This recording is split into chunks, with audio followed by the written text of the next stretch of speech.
আহ না, চা খাওয়া শেষ, এবার আমি উঠলাম। দুঃখ রয়ে গেল, আজও বাচ্চাগুলোর সঙ্গে দেখা হলো না। ওরা নিশ্চয়ই স্কুলে আছে। হে, এটা তো ওদের স্কুলের সময়টাই আনছিলা।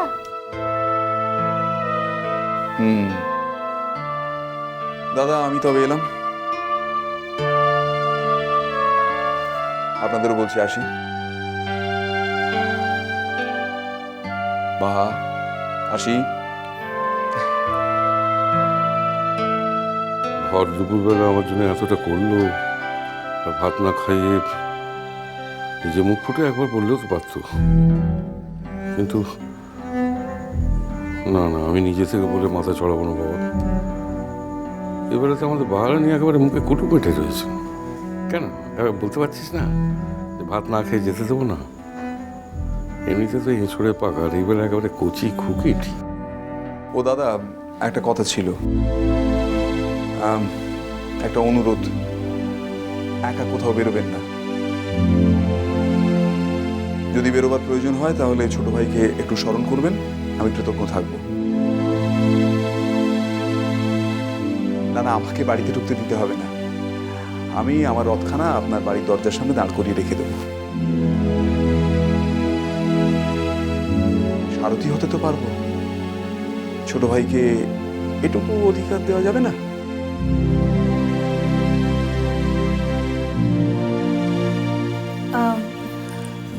আমার একটু বেরোনোর ছিল।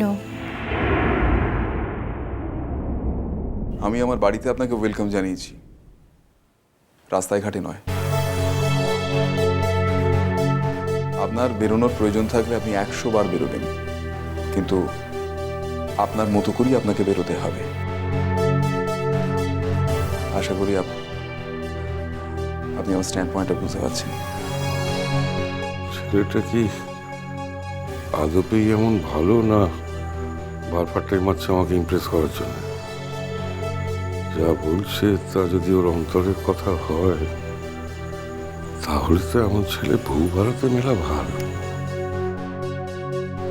বড়বাবুকে দেখে মনে টলিছে যে বড়বাবুর মনটা একটু লরমটা হয়েছে। হে মারাংবুড়ু, বড়বাবুর মনটাকে একটু লরমটা করাইন দিই কিনা মারাংবুড়ু? বা আসি তাহলে। কি আপনি এখানে?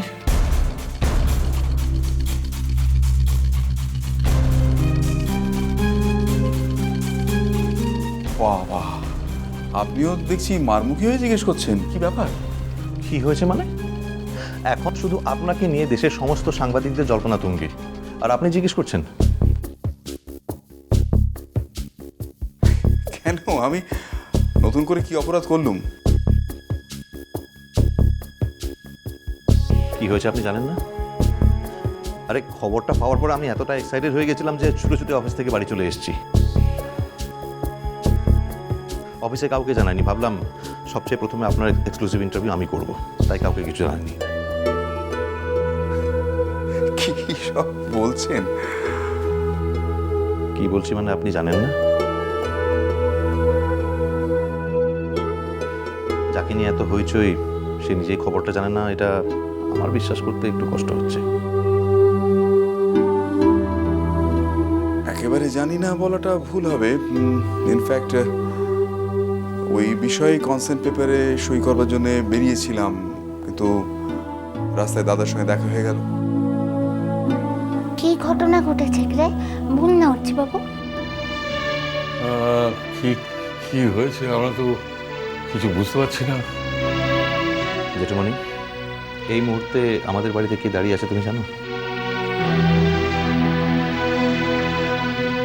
বলে দিই খবরটা। এই বছর ভারতের সেরা বিজ্ঞানী অ্যাওয়ার্ডের জন্য ওনার নামটা নমিনেটেড ছিলেন, আর ফাইনালি উনি অ্যাওয়ার্ডটা পাচ্ছেন।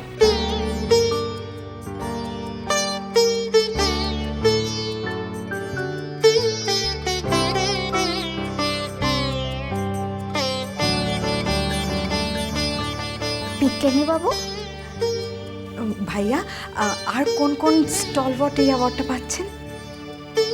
সেটাই তো লজ্জার, ভারী লজ্জার। অত গুণী মানুষের সঙ্গে নিজেকে বসাতে আমার সত্যি খুব লজ্জা বোধ হচ্ছে।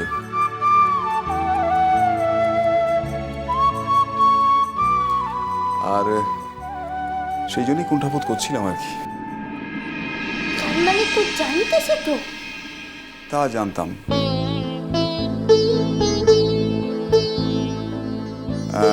সেই ব্যাপারে সই করতে বেরিয়েছিলাম, তারপর এই ঘটনা ঘটে গেল। তোমাদের সঙ্গে সৌভাগ্যক্রমে তোমাদের বাড়িতে এসে পৌঁছলাম,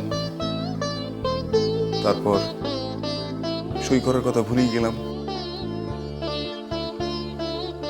আপনি জানতেন?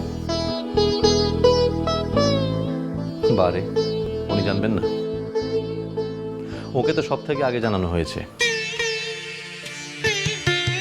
উনি তো এখন আমাদের দেশের অহংকার। এই কি করছো? পায়া দিচ্ছ কেন?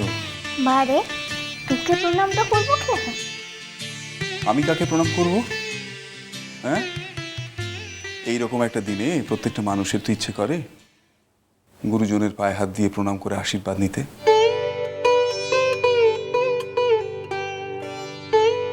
একজন ছিলেন, তিনি তো কবেই ফাঁকি দিয়ে চলে গেছেন। আর যিনি বা যারা আছেন তারা তো পায়ের সামনে এত বড় গণ্ডি কেটে রেখে দিয়েছেন, সেখানে তো পা ছোঁয়ার কোনো অধিকারই নেই।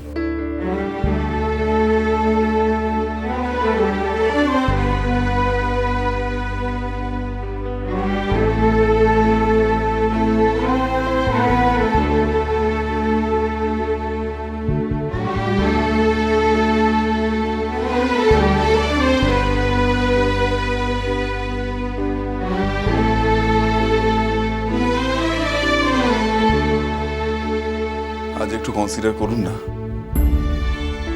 বাবা তো নেই, আপনাকে দাদা বলে ডাকলেও আপনি তো পিতৃপ্রতিম। একটু প্রণাম করতে দিন না।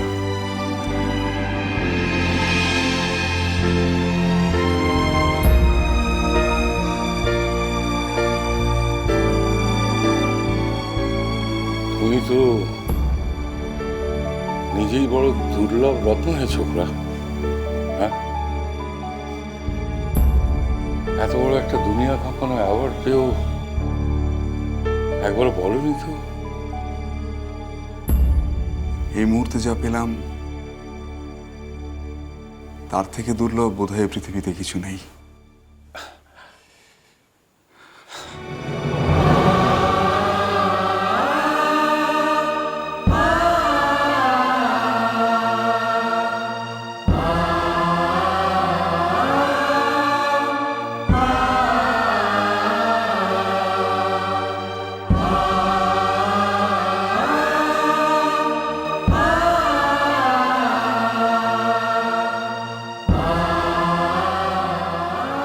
সকলে মিলে একসঙ্গে বলো কি না, জয় মারাঙ্গুরু।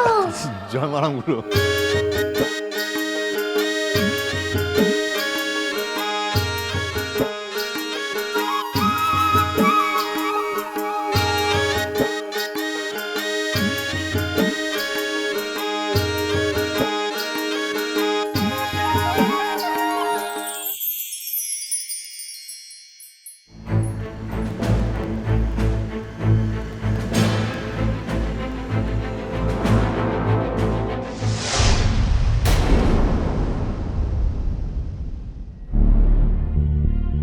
মন, ওনা বলে গিয়েছিল কলকাতা ছেড়ে চলে যাচ্ছে, তাহলে আর এখানেই বা নামলো কেন?